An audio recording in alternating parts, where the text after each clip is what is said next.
हमारी कहानी बंगलुरु की नियॉन रोशनी में शुरू होती है।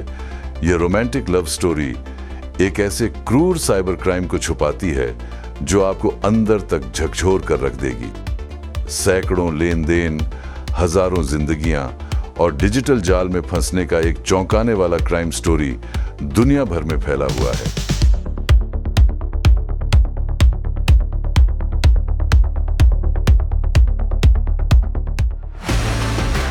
हम साउथ बंगलुरु के एक हलचल भरे बिजी बार से शुरुआत करते हैं। नियॉन लाइट्स, कूल वाइब्स और कांस्टेंट बातचीत के साथ एक शानदार पब, बोतलों की खनक और इलेक्ट्रॉनिक बीट्स की धुनों के बीच जैसे जैसे अपराध सामने आता है, रहस्य धीरे धीरे उलझता जाता है।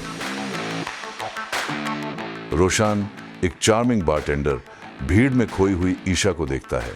उसकी खूबसूरत मासूम आंखें और झिझक भरी मुस्कान उसे तुरंत आकर्षित कर लेती है, लेकिन उसे नहीं पता कि उसकी परेशानी भरी चुप्पी उसके डर को छुपा रही है। वे ऐसे जुड़ते हैं मानो वे एक दूसरे को लंबे समय से जानते हों। ईशा बार में ऐसे आई जैसे वह तूफान से पनाह मांग रही हो। हमने खूब बातें की, हम खूब हंसे और just like that we clicked. अपने दर्द में वह खुल गई। उसके शब्द ठंडी धारा की तरह बहते हुए अंततः मुक्त हो गई। रात भर हम मिलते रहे, लेकिन अचानक उसने आना बंद कर दिया। उसकी खाली कुर्सी और गूंजती खामोशी ने बहुत कुछ अनकहा छोड़ दिया। मुझे लगा कि हमारे बीच एक विशेष संबंध था। इस क्रूर शहर में जीवित रहने और फलने फूलने के लिए उसमें वही उग्र भावना थी।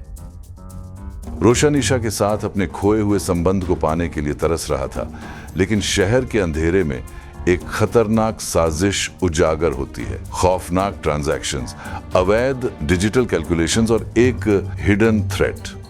इन सब के बीच रोशन अनजाने में साइबर क्राइम के जाल में फंस जाता है, जहां चेहरे संख्याओं में और संख्याएं पैटर्न में बदल जाती हैं। जैसे ही वह गहरे रहस्य में फंसता है, चीजें उलझने लगती हैं। फिर एक रात मैंने आयशा को दूर से एक जीप में चढ़ते हुए देखा। वो एक ऐसे खेल का हिस्सा थी जिसका उसे एहसास भी नहीं था। ये पब में एक क्यूट कपल के बीच की रोमांटिक लव स्टोरी से कहीं बड़ी थी।